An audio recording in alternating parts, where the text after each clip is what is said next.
होने वाली है हरिद्वार में। कितना सूक्ष्म है ये मैं, पर बस इतना मान लीजिए, सबसे बड़ा आश्चर्य, देने वाले ने दिया वो भी दिया किस शान से, और मेरा है ये लेने वाला कह उठा अभिमान से। ले रहा है। देखो जी, अगर अपना होता तो संग बांध के नहीं लाते जन्म के साथ में, लाया कोई साथ बांध के? जब नहीं लाए तो हमारा है नहीं, मिला है हमको आने के बाद। और मैं मेरा ये कहने वाला मन किसी का है दिया। ये जो मैं कर रहा है, ये मन भी किसी और का दिया है, ये तन भी किसी और ये धन भी किसी और का दिया। जिसका दिया खोजो कौन है वो। जिन्होंने नहीं खोजा, जिन्होंने खोज लिया, उनको तो पता है कि मेरे जीवन का सर्वस्व हमारे ठाकुर जी की कृपा से। आज इसी पल वाणी छीन ले तो बोल पाएंगे? इसी समय सांस छीन ले तो क्या जी पाएंगे? उसकी मर्जी। लेकिन बस हम यही भूल जाते हैं। हम समझते हैं नहीं जी, हम जब तक चाहे जो करना चाहे कर सकते। बिल्कुल नहीं, कदापि नहीं। वो करा रहा है तो हो रहा है, वो कर रहा है तो हो रहा है। वो परम सत्ता है।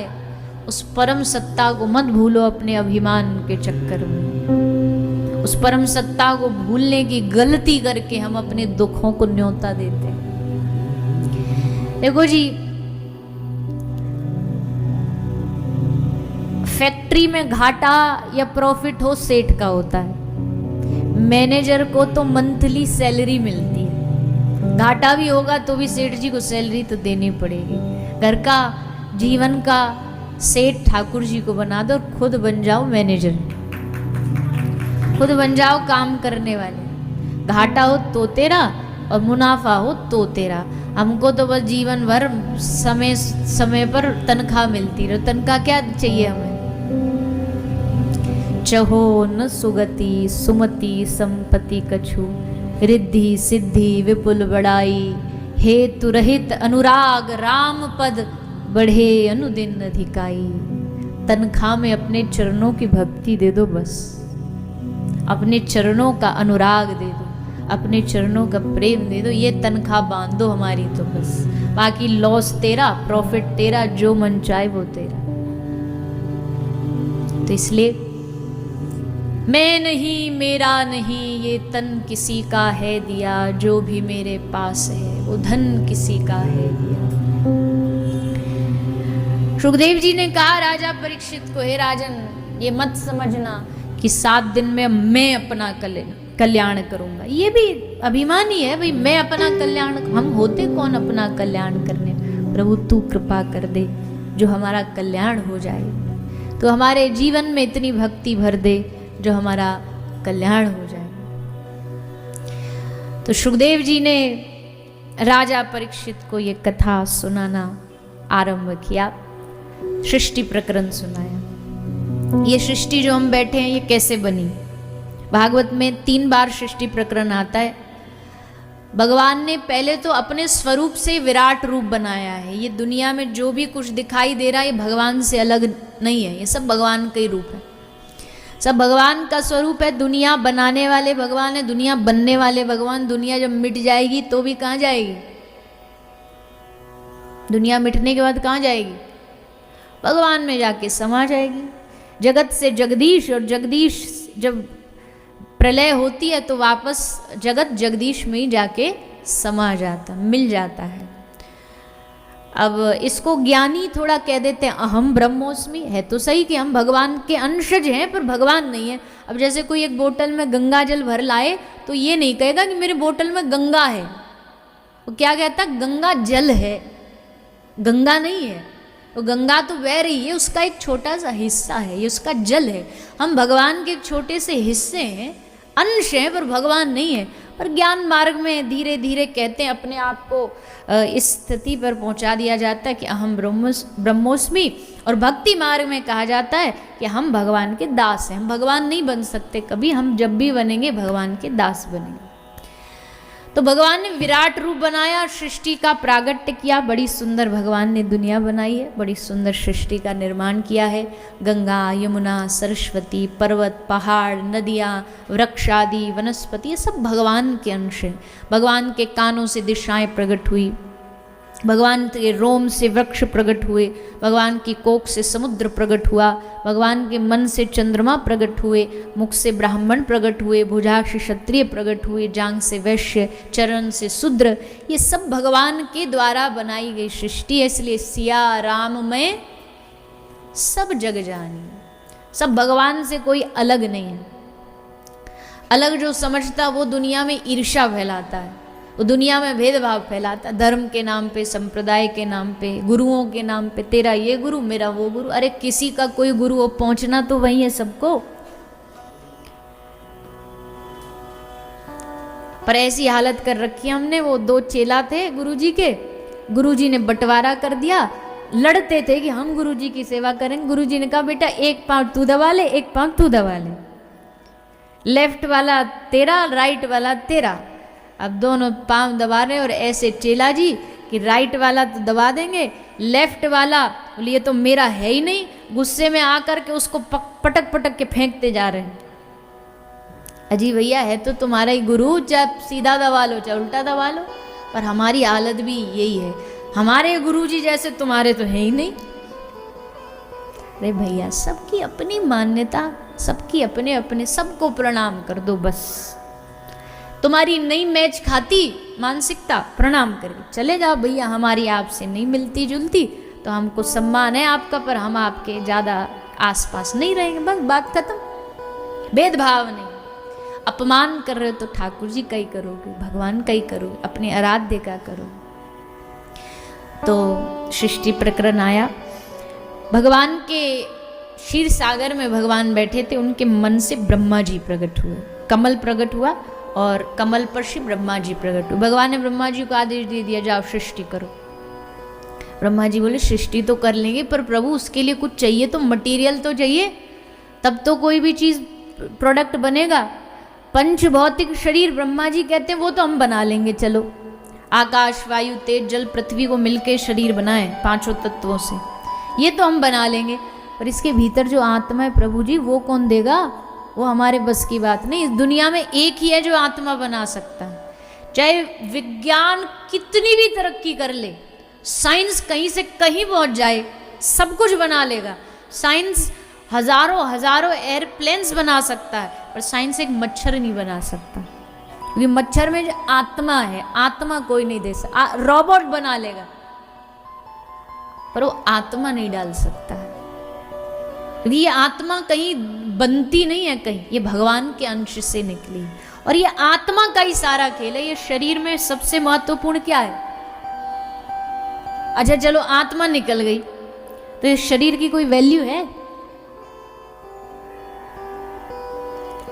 इतनी वैल्यू हो कि 2 दिन घर में भी रह जाना, घर वाले कहेंगे अब बदबू हो जाएगी, जाओ इसको लेके जाओ। ये वैल्यू है शरीर की।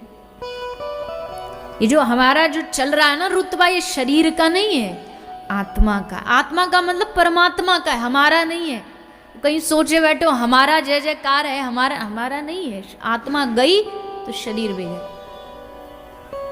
इसलिए बार बार कह रहे भैया शरीर का, तन का, धन का, वैभव का अभिमान नहीं होना। और करोगे तो क्या होगा? खीर बनानी आती है सबको? किस किस को आती है? भैयाओं को तो लगभग सबको ही आती होगी। भैया अगर थोड़ा बहुत घर में काम करते होंगे मदद, तो उनको भी आती होगी। तो खीर बनाने के लिए क्या चाहिए होता है? सबसे पहले क्या चाहिए होता है? मुझे ऐसे लगता है आपको किसी ने कह रखा है कथा में मौन रहना है, मौन व्रत धारण करके बैठना है, कि नाश्ता ढंग से नहीं मिलता। आज क्या मिला नाश्ता में? है? अरे राम राम, छोले भटूरे भरे बैठे हो अब फिर भी बोल नहीं रहे। सैंडविच भी, और क्या था? पपीता भी, तरबूज भी। कथा सुनने आयो, खाने आयो? नहीं, चलो बढ़िया, वो भी जरूरी है, संग संग में पेट पूजा भी चलती रहे, माल बढ़िया बढ़िया मिलता रहे तो मन अच्छा लगा रहता है। तो इतना खा लियो फिर भी नहीं बोल रहे। क्या चाहिए सबसे पहले खीर बनाने को? दूध। फिर क्या चाहिए? चावल। फिर क्या चाहिए? चीनी।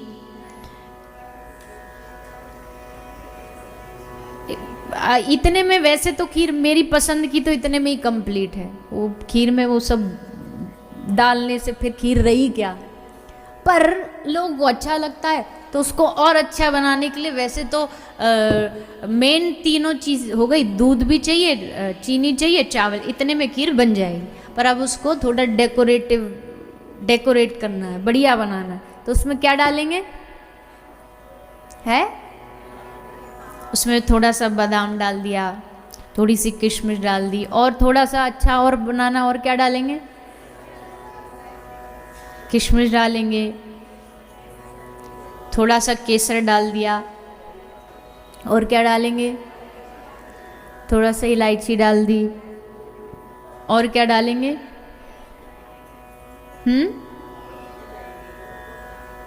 क्या चाहिए? गैस तो चला ही नहीं, तो तब से चल क्या रहा था? खीर तो बनने को तैयार है।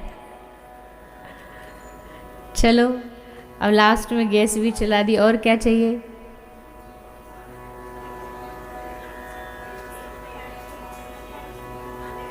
करछी। चलो करछी भी चला दी। और क्या चाहिए? भावना। अच्छा, ये तो पहली बार सुना है, सामग्री की भावना भी कहीं मिलती है। चलो 250 ग्राम भावना भी डाल दी, और बताओ क्या डालोगे? खाने वाले तो इतने तैयार हैं, दो तो सही। और कुछ बचा है किसी का कि नहीं ये और डाल लेना चाहिए? खत्म? तो ये तो बेसिक खीर हो गई, तो सारी दुनिया बनाती है। अब घर जाओ जब अपने घर, कथा सुनने के बाद तो एक नई रेसिपी ट्राई करना है। खीर बना के उसको बढ़िया उबाल के, सब ड्राई फ्रूट्स डाल के, केसर, बादाम, पिस्ता, इलायची और ये वो सब डाल करके, फिर उसमें 4-5 बूंद ऊपर से नींबू की डालना। मैया ऐसे क्या कर रही हो? नहीं बनेगी? खाई नहीं कभी नींबू वाली खीर आपने? बताओ, कुछ खाया ही नहीं फिर आपने, नींबू की खीर नहीं खाई? कितनी टेस्टी बनेगी जब उसको आप पूरा बना दो, उबाल दो, सब कुछ उसमें बढ़िया घुट जाए, एकदम रबड़ी बन जाए, और फिर उसमें डाल दो आधा नींबू। अच्छी बनेगी कि नहीं? नहीं बनेगी? पक्का लॉक कर दिया जाए?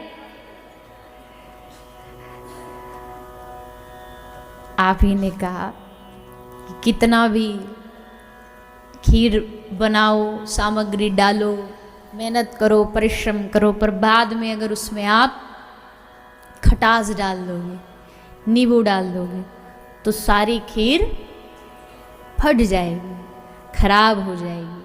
ठीक उसी तरह ये सिद्धांत जीवन में भी लागू होता है।